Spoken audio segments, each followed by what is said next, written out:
నమస్కారం. నా ఈ ప్రయత్నం మీకు నచ్చినట్లయితే గనక మన ఛానల్‌ని సబ్స్క్రైబ్ చేసుకొని, పై జాబితాలోని మరిన్ని వీడియోలను చూడటం ద్వారా మీ నైపుణ్యాలను, జ్ఞానాన్ని కూడా అభివృద్ధి చేసుకోవడానికి ప్రయత్నించండి.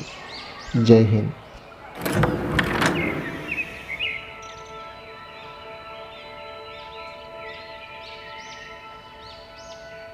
Please like, share and subscribe for more videos. Thank you. More sort of, should I say, theory side to the opening, just so you're pretty much covered against most of the options that black has when he accepts the gambit. And I've looked at this pretty deeply, so I'm pretty confident all the lines I'm going to recommend for you here are going to give you a pretty decent game. And the one thing to remember when you're playing this gambit, I'm going to be totally honest with you, I expect that black can get an equal position. Well, I'm pretty sure, I know he can get an equal position. But in a practical game, for black to find the correct moves to get an equal game is very, very tough. Because basically he has to dodge a lot of bullets. You've got your AK-47 out, you're firing the bullets at him. And if he's able to dodge all these bullets, he deserves an equal game. And in a lot of other openings, let's take the Spanish opening. So let's just go for the opening moves. E4, E5, knight to F3, knight to C6. So now we're concentrating on bishop c4 because this is in our spicy range. It gives us good attacking possibilities. But if you take bishop to b5, which a lot of people play, and there's nothing wrong with this move, you may get an advantage, but it's now considered after knight to f6 that black can gain equality, but in a much more boring way. So I'm recommending this bishop c4, and I'm recommending the Evans Gambit, which we're going to look at, because black may get equality, but he may also get checkmated. And that's not going to happen if you go bishop to b5. Now, the game I want to show you here is, I believe, the first ever time this opening was played.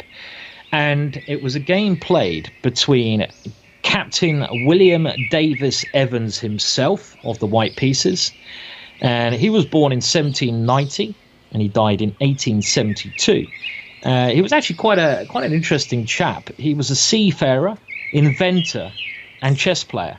And he was born in Wales, and that's just on the, if you don't know, it's on the, let me get this right, the left side of England. I should know that because my father's from Wales. I don't think he was Captain Evans though. And it was quite funny. He came up this opening on his pocket chess set when he was out to sea. And this was the first chance he got to play this. And it was in about 1825. So this is the first ever game in this opening. And it's still played nowadays. So what an opening to invent. His opponent, Alexander MacDonald, played bishop to c5 here. And against bishop c5, you're able to play the Evans Gambit. And that is b4. So he must, I mean, imagine how excited he must have been to get a chance to play his gambit, which he's probably been studying on his rocky boat at sea for the last 6 months or something. And he gets a chance to play it. Yeah. This is probably like, you know, Hikaru or Fabiano with their computers. They work, you know, they get their novelty on and move 45. They have to wait 5 years and then they get it in and it's like, yeah. So, but now, you know, obviously in these days it was on move 4. So we're going to concentrate still so far on bishop takes b4. We'll have a look at the other moves later on, but they're nothing to be worried about. Bishop takes b4 is the only worrying move. Black takes the pawn and he asks you the question, where is your compensation? Now, if you've seen the first 2 videos, you should realize that the compensation is on building the center with c3, d4. I'd say that's stage 1. Castling is stage 2. And often attacking f7 is stage 3. These are really the 3 main things you need to remember. Center, castles, f7. Center, castles, f7. So c3. Now, in this game, black dealt with this move in a very bad way. He played bishop to c5. And in my opinion, this is clearly the worst way to cope with the Evans Gambit. Because you're going to be hit by the move d4. And you're going to lose time because you're going to have to move your bishop again. Now, I did say we're going to look at the theory of this. So I'm going to show you now the other moves available and what you should play. Now, I do recommend you look at this video a couple of times, maybe jump to this point.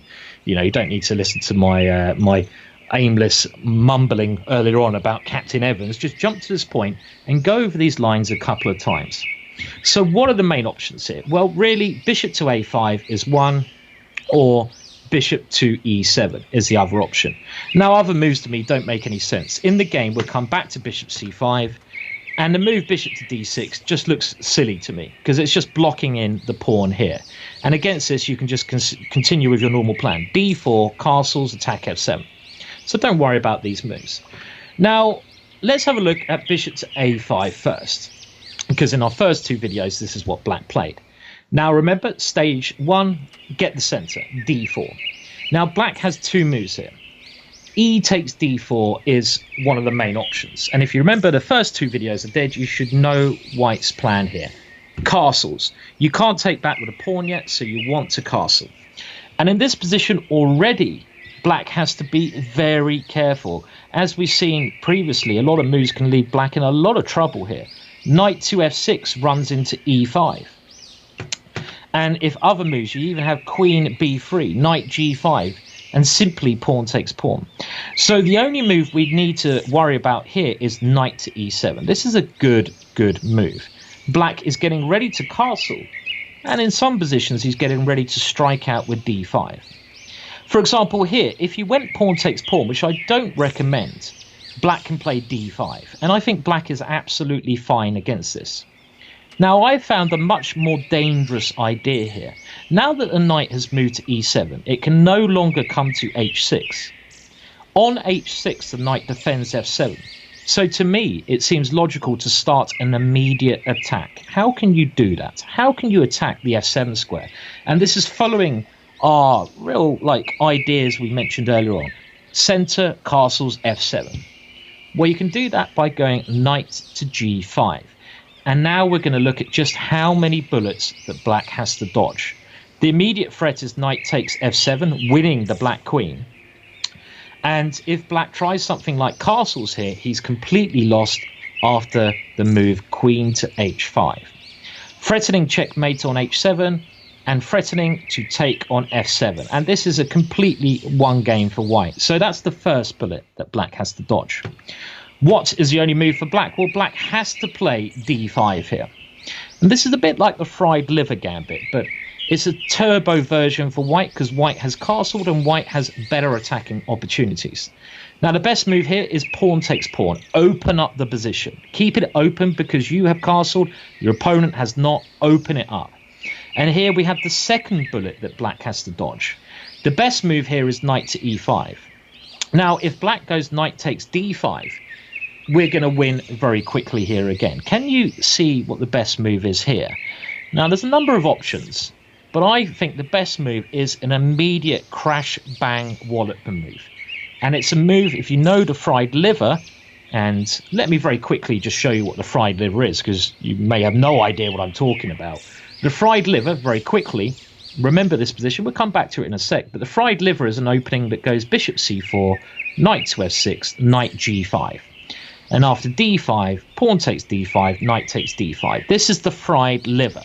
And if we now go back, let's go through the move, shall we, to the position that we're looking at after bishop to a5, d4, pawn takes, castles, knight e7, knight g5.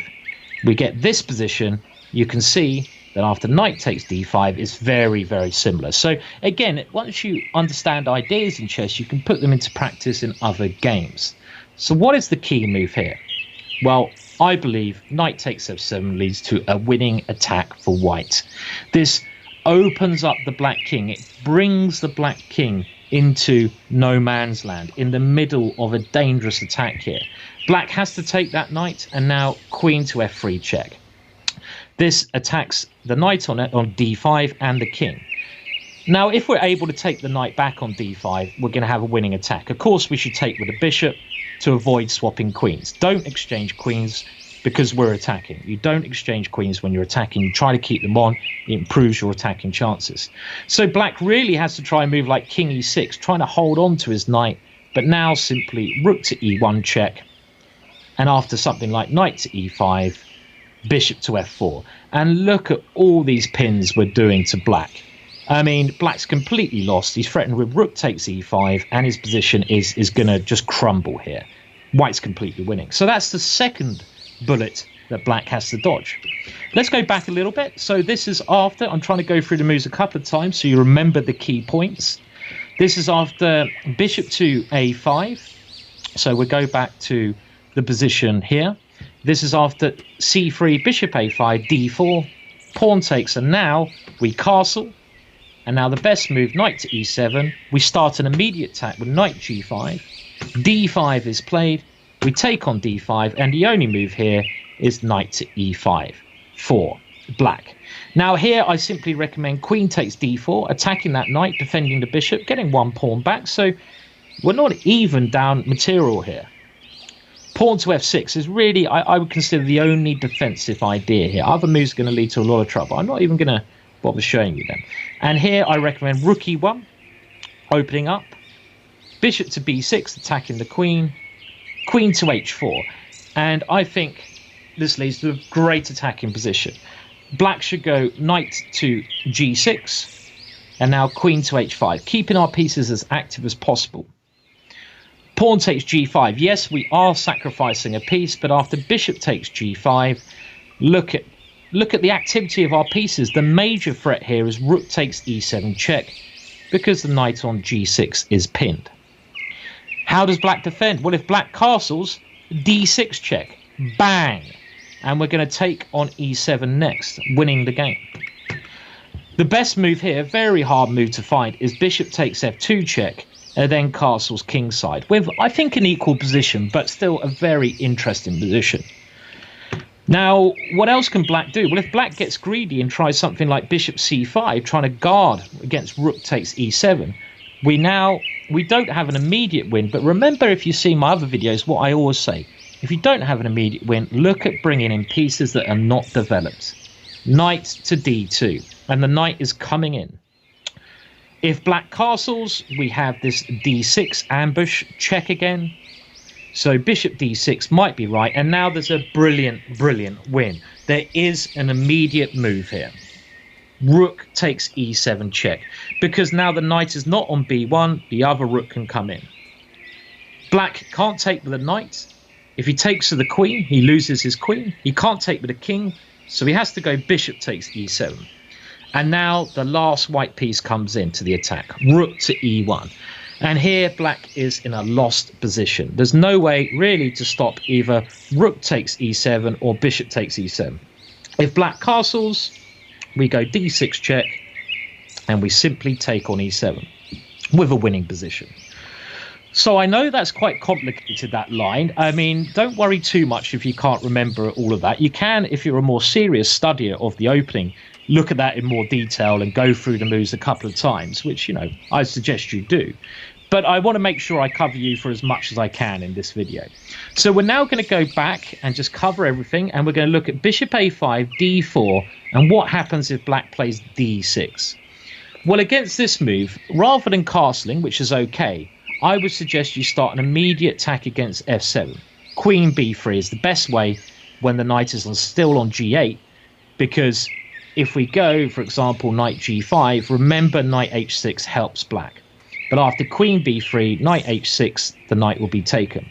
And here, queen d7 is best. If queen e7, we have d5 and a queen b5 check, winning the bishop. So queen d7, again, a really hard move to find here. It defends f7, but stops any checks. And here I'd recommend simply knight d2 with a big attack here. And a good initiative. We're going to castle, keep our pieces flying in.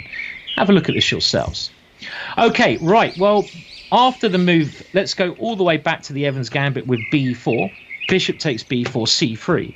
I now want to quickly look at bishop e7 and cover you for this move.